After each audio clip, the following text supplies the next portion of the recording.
Welcome to ABC campus. आज हम आइस 12 इनकम टैक्सेस के objective based question and answer 16 to 23 cover कर रहे हैं।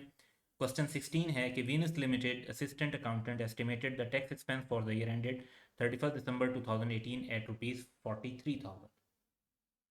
हाउर he had ignored defer tax, यानी 43,000 जो है वो सिर्फ करंट टैक्स की बेसिस पर है।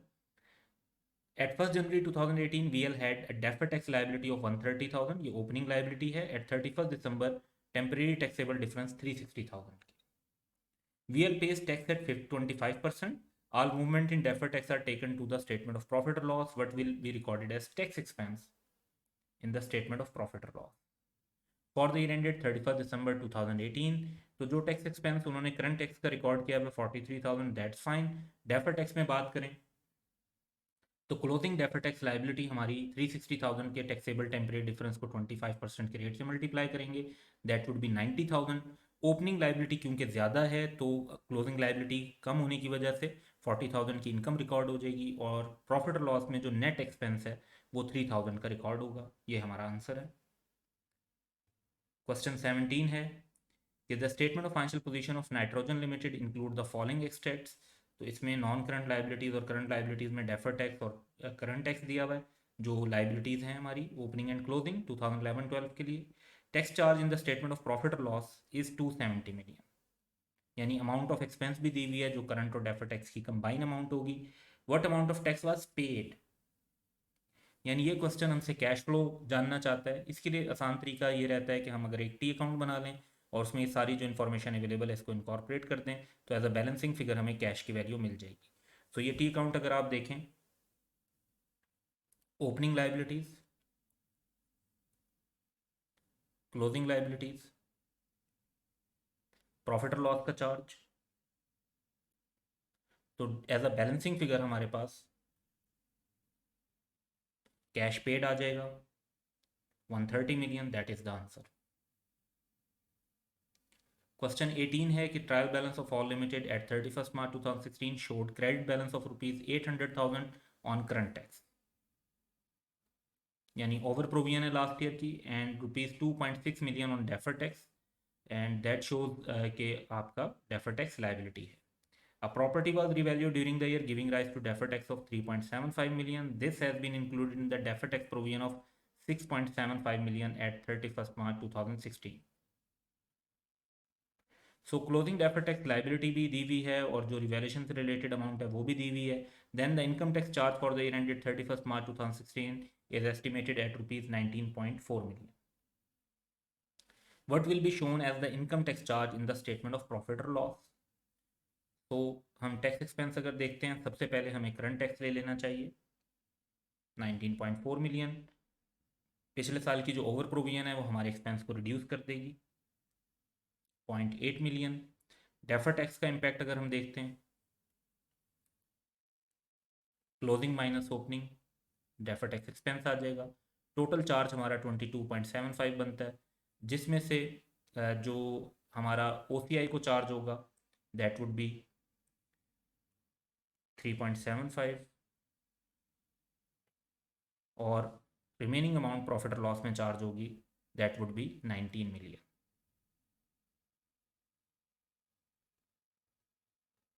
क्वेश्चन 19 है कि Orange limited is in the process of finalising its financial statement for the year ended 30 June 2018। OL sells goods with a 1 year warranty and it is estimated that warranty expenses are 2% of annual sales. Actual payments during the year related to warranty claims were rupees 54 million. Of these, rupees 38 million pertain to goods sold during the previous year.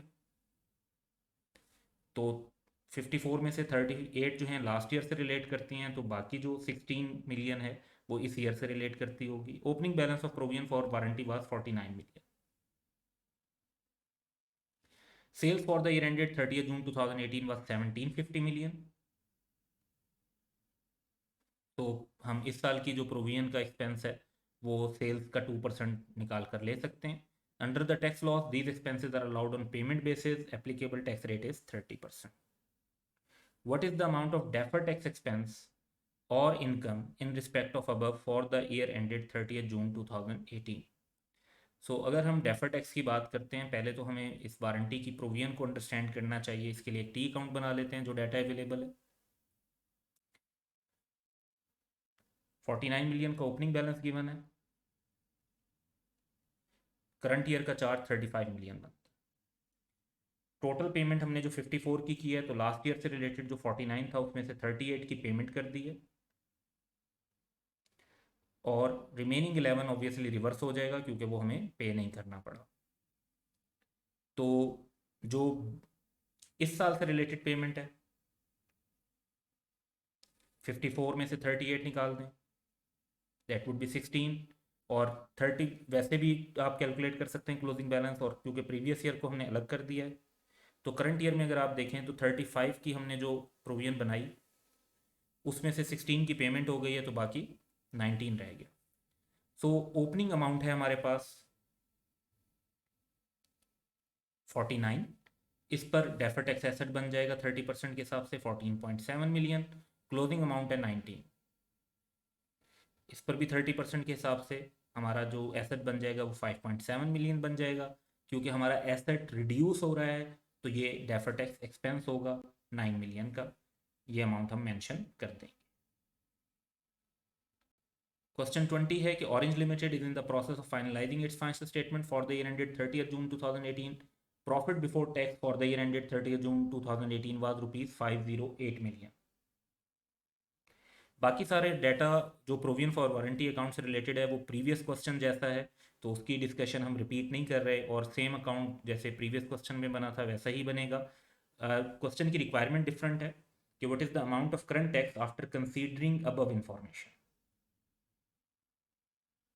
For the year ended 30 June 2018। तो same जो warranty account है उसको सामने रखते हैं, तो हम ये देखते हैं कि हमने जो एक्सपेंस बनाया है वो कितना है।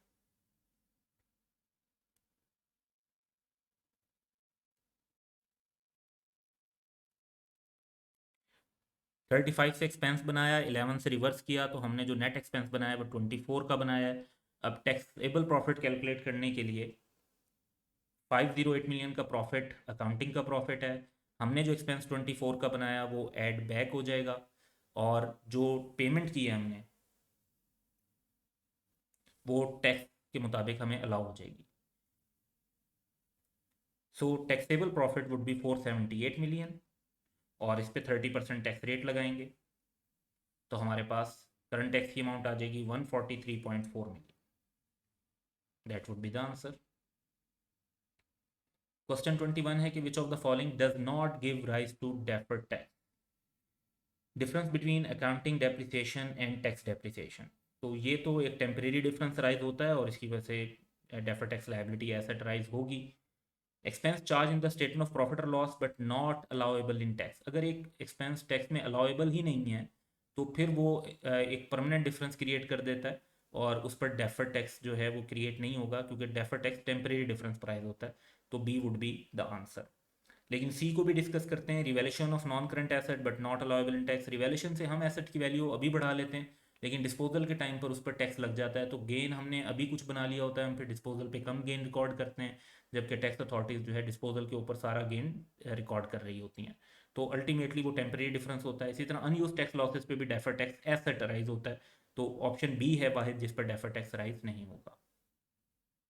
क्वेश्चन 22 है which two of the following are examples where carrying amount is always equal to tax base. तो इसमें हम देखते हैं कि accrued expenses that have already been deducted in determining the current tax. तो देखें, हम भी एक्सपेंस बना चुके हैं, टैक्स वाले भी एक्सपेंस बना चुके हैं, तो अगर हमारे एक्रूड एक्सपेंस 100 के हैं तो टैक्स बेस भी क्या होती है, फार्मूला है carrying amount minus future deductible amount.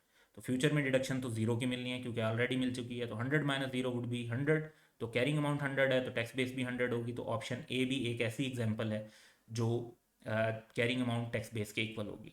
फिर allowance for bad debts where tax relief is granted when the debt is written off. तो इसमें टैक्स और हमारे दरमियान टेम्परेरी डिफरेंस है, हमारी कैरिंग अमाउंट तो होगी लेकिन टैक्स बेस नील होगी, ये आंसर नहीं है। Accrued income that will never be taxable. तो एक्रूड इनकम जिस पर कभी भी टैक्स नहीं लगेगा, यानी वो एग्जेम्प्ट है, तो ये भी हमारी कैरिंग अमाउंट टैक्स बेस के इक्वल आ जाएगी, क्योंकि इसमें कोई डेफर टैक्स राइज नहीं हो रहा होगा। Capitalised development cost which are allowable in tax upon payment, तो हम उनको अभी कैपिटलाइज कर चुके हैं, टैक्स अथॉरिटीज़ जो हैं वो पेमेंट के टाइम पर उनको अलाउ कर देती हैं, तो हम उन्हें अमॉर्टाइज़ कर रहे होते हैं, टैक्स अथॉरिटीज़ जो हैं उन्हें अमॉर्टाइज़ नहीं कर रही होती। तो इसमें तो कैरिंग अमाउंट और टैक्स बेस का डिफरेंस आ जाता है, क्योंकि अगर हम पे कर चुके हैं तो उनकी टैक्स बेस नील होगी और कैरिंग अमाउंट ज़्यादा होगी, तो in that case there would be a difference. So D में भी सिचुएशन अराइज नहीं होगी, so option A and C would be correct. Question 23 है कि the following information relates to building of Jet limited. At 1 January 2018 the carrying amount of building exceeded its tax base by ₹1,275,000. In 2018, JL claimed tax depreciation of $750,000 and charged accounting depreciation of $675,000. As at 31st December 18, JL increased the carrying amount of building by $375,000 on account of revaluation. Revaluation is not allowed in tax. Applicable tax rate 32% है। Defer tax liability पूछी हुई है। अब opening amount से हम easy calculation कर सकते हैं, लेकिन ओपनिंग अमाउंट्स के बजाय हमें सिर्फ ओपनिंग अमाउंट्स का डिफरेंस दिया हुआ है। तो जैसे हमने प्रीवियस एक वीडियो के अंदर क्वेश्चन में किया था कि इसमें फिर आसानी रहती है अगर हम एक अमाउंट एज्यूम कर लें। सो लेट्स एज्यूम, क्योंकि कैरिंग अमाउंट ज़्यादा है तो टैक्स बेस की एक वैल्यू एज्यूम कर लेते हैं, that is let's say 3 million opening time पर। तो जो हमारी कैरिंग अमाउंट होगी वो उससे 1,275,000 ज़्यादा होगी, यानी 4,275,000। उसमें से हम अकाउंटिंग डेप्रिसिएशन लेस कर देंगे और रिवैल्यूएशन का इफेक्ट ऐड हो जाएगा। तो कैरिंग अमाउंट हमारी कैलकुलेट हो जाती है 3.975 मिलियन। नेक्स्ट हम टैक्स बेस लेते हैं, तो टैक्स बेस ओपनिंग तो हमने एज्यूम कर ली है 3 मिलियन, और उसमें से सिर्फ टैक्स डेप्रिसिएशन लेस होगी 750,000 की, तो टैक्स बेस आ जाएगी 2.25 मिलियन। टेम्परेरी डिफरेंस राइज होगा क्योंकि कैरिंग अमाउंट है और एसेट है तो कैरिंग अमाउंट ज़्यादा है, तो 1.725,000 से हमारा टैक्सेबल टेम्परेरी डिफरेंस राइज होगा, और इस पर हम टैक्स रेट अप्लाई कर देंगे 32%, तो डेफर टैक्स लाइबिलिटी आ जाती है 552,000। So that's all for today. Have a good day.